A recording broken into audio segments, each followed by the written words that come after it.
बाद एक बार फिर से आपका स्वागत है। हरियाणा में गैंग रेप के मामले रूटीन बन गए हैं, तो दहेज उत्पीड़न के मामलों में भी हरियाणा का रिकॉर्ड बेहद डरावना है। हर दिन 2 से 3 महिलाओं को दहेज उत्पीड़न का शिकार होना पड़ रहा है। सोमवार के दिन भी दहेज उत्पीड़न के 5 मामले सामने आए। करनाल में एक बहू को जहर देकर मार दिया गया, तो यमुनानगर में एक पति हैवान बन गया। उसने अपनी पत्नी को तेजाब डालकर मारने की कोशिश की। यमुनानगर में हुई इस वारदात की वजह भी दहेज की मांग बताई जा रही है।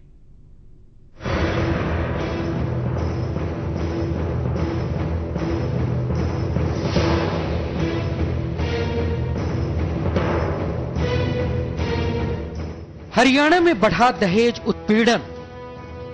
एक दिन में दहेज के 5 मामले। करनाल में हुई दहेज हत्या। यमुनानगर में पत्नी पर फेंका तेजाब। करनाल और यमुनानगर में दहेज की खातिर इंसानियत का खून कर दिया गया। करनाल में दहेज के लिए पत्नी को जहर देकर मौत की नींद सुला दिया गया, तो यमुनानगर में लालची पति हैवान बन गया। यमुनानगर में दहेज के लोभी पति ने अपनी पत्नी पर तेजाब फेंककर हत्या करने की कोशिश की। जी मेरी सास कह रही थी कि अपने घर से बालियां लेके आ और मोटरसाइकिल लेके आ, लेकिन जब मैंने जवाब दे दिया उनको तो उन्होंने मारा। अगले दिन कह रही जी के पैसे लेके आ अपने घर से। मैंने कहा जी मैं नहीं लाऊंगी। उसके बाद जी उन्होंने मेरे ऊपर रात को सोते वक्त दोनों माँ पुत्र ने जी, साथ में उनकी लड़की थी, उन्होंने मेरी बाजू पकड़ी जी और मेरे ऊपर तेल गिरा। तेल के अंदर क्या मिक्स था जी मुझे नहीं पता। आशा का चेहरा तो बच गया, लेकिन बाकी शरीर तेजाब से झुलस गया है। डॉक्टरों के मुताबिक आशा 20% तक जल चुकी है। डॉक्टरों का कहना है कि अगर आशा को अस्पताल लाने में देरी होती तो खतरा बढ़ सकता था। और करीब 15 से 18% बर्न है। इसके साथ इसको ये जो फाइल है इसके अकॉर्डिंग इसमें चोटें भी लगी हुई हैं, तो ये 15 से 18% बर्न है करीब। और अभी सर्जन देख रहे हैं इसको।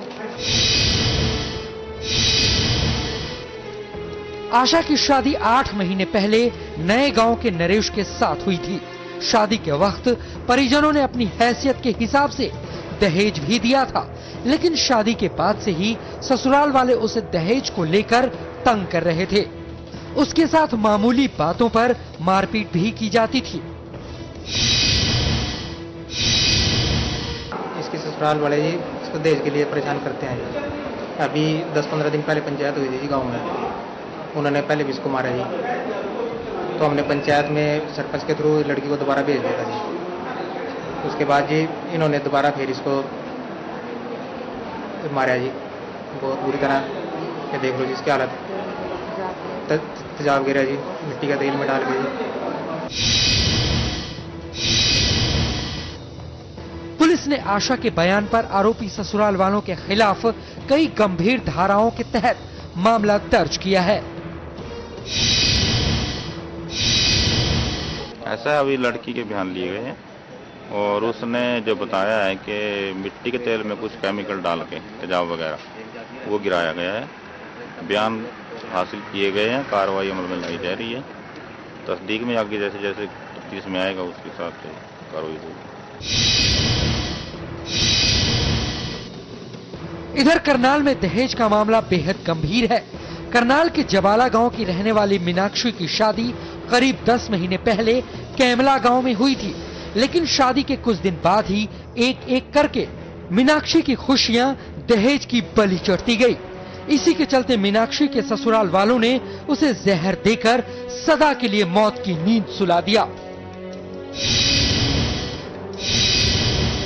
इसके पिताजी ने कलीराम ने बयान लिखवाया है कि भाई इसके ससुराल वालों ने इसको जबरदस्ती जहर दे करके मार दिया है। जो इन्हें कल इनको टेलीफोन करके बताया कि तुम्हारी लड़की बीमार है और हमने उसको रामचंद्र अस्पताल करनाल ला करके दाखिल करा दिया है। तो मेरे हमारे को फिर सूचना मिली थी कि उसकी अस्पताल में मौत हो गई है। और हम आए हैं कार्रवाई कर रहे हैं। मीनाक्षी के परिजन कहते हैं उसके ससुराल वालों ने उसे फोन पर बताया कि मीनाक्षी की तबीयत खराब है और उसे अस्पताल में भर्ती कराया गया है। मीनाक्षी के परिजन अस्पताल पहुंचे तो मीनाक्षी अस्पताल में जिंदगी की आखिरी सांसें गिन रही थी। ये लड़की को कई महीने से 10 महीने शादी को हुए हैं जी, और दहेज के लिए बार बार उसको टॉर्चर कर रहे थे, मारपीट कर रहे थे, और उसके जेठ जेठानी और उसके सास ससुर ने और उसके पति ने जबरदस्ती पीटी, बहुत बुरी तरह से मतलब उसके साथ व्यवहार किया और उसको जबरदस्ती जहर दिया। आंकड़ों के लिहाज से हरियाणा में हर दिन 2 से 3 जिंदगियां दहेज की बलि चढ़ रही हैं। ऐसे में दहेज के मामलों को सभ्य और आधुनिक समाज पर एक बड़ा धब्बा माना जा रहा है। यमुनानगर से सुरेंद्र मेहता के साथ अवनीश गोयल, MH1 न्यूज, करनाल।